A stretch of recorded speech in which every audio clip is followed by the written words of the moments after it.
In this guide, I'm going to show you how to find Facebook profile URL or link. Before we get into this guide, make sure to like the video and subscribe to the channel with all notifications on. It really does help with the channel and it lets us know that you want more content like this. We'd greatly appreciate it. And if at any point throughout this guide you did have any questions, just ask them down in the comment section below and we can help you out further. I'm going to be doing my best to reply to every single comment down there. Begin by opening up the Facebook app and tap on your profile icon to go to your profile page. Once you're here, select the little three dots next to the very top, and it's going to bring you to a page that looks something like this. Down at the very bottom, you're going to see a copy profile link page, just like so.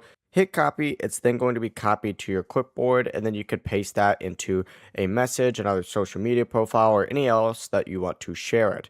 You can also find it just by clicking and checking your username up at the very top as well. But that's the entire process. Before you leave this guide, make sure to like the video and subscribe to the channel with all notifications on. It really does help the channel and it lets us know that you want more content like this. We'd greatly appreciate it. If at any point throughout this guide you did have any questions, once again, ask them down in the comment section below and we can help you out further. I'm going to be doing my best to reply to every single comment down there. Have a great rest of your day though. Peace.